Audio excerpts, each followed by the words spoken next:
আমি শিবদারিতে ইউরেবানা রেস্টুরেন্টে একটা ইসলাম মাফিয়ে ছিলাম। আমার ছত্রিশজনকে রাতে বেলা নিয়ে দেওয়া হয়। পরের দিন সকালবেলা আমাদের 36 জনের জন্য 42টা পেট্রোল বোমা সামনে রেখে সাংবাদিক সম্মেলন করছে।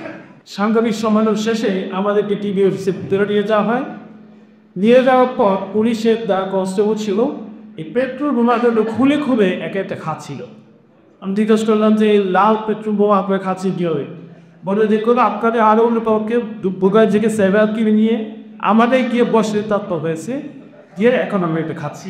এই হলো সাংবাদিকতা। এবং আমাদের কাছে গাড়ি বলে এখন আসছে বয়ে করে প্রায় সতর্ক থেকে এসেছে যে পেট্রোল বোমা সহ শিবির এবং জামাতটা দ্বারা গ্রেফতার হয়েছে। সেখানে নির্যাতন তখন ছিল এসপি সুলেমান, এসপি ছিল হারুন।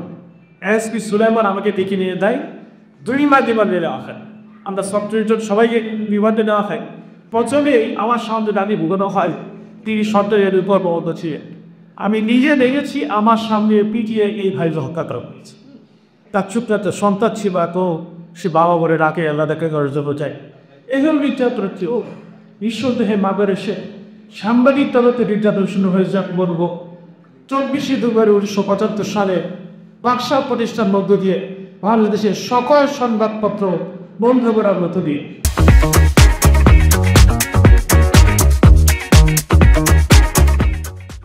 তখনকার সময়ের হাজারো সাংবাদিককে বিপুল জীবনযাপন করতে হয়েছে। অত্যাচার নির্যাতনের পাশাপাশি পরিবারকে বুক ধরে না খেয়ে তিসা তার হয়েছে।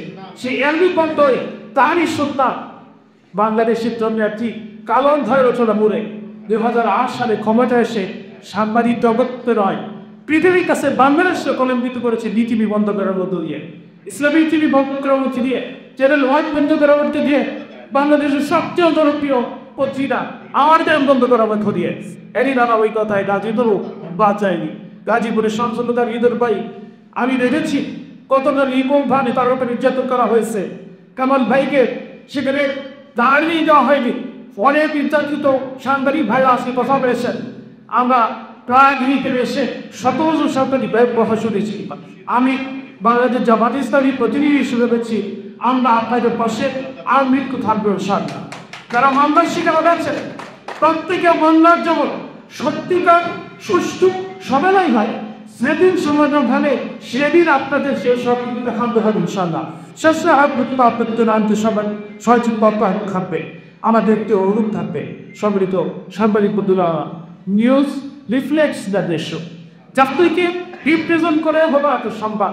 যদি এত সংবাদ প্রকাশিত হয় তো 3 বছরের শিশু উনি তো মৃত্যুবরণ করেছে বুঝা দেয় বাংলাদেশের আইন শৃঙ্খলা গড়াগতি গিয়েছে। যদি প্রদর্শিত হয় 2 বছরের একটি শিশু হত্যাশীল এবং পাশাপাশি শিক্ষিত হচ্ছে পৃথিবীবাসীর কাছে বাজার যায় এই দেশে শিশুর অধিকার দিকে চলি। ঠিক তেমনি ভাবে এই সমাজে কোনো সত্যবাদী সঠিক দলকে ব্যক্তিগত কোনো কারণে কোনো সিনেমার সমাজের কাছে উপস্থাপন করা হয়, পৃথিবীবাসী দেখে যে এই দেশ সত্যিকার অর্থে একজন সত্য যে তুলে বা সম্পাদকতা প্রকাশ করতে পারছে না।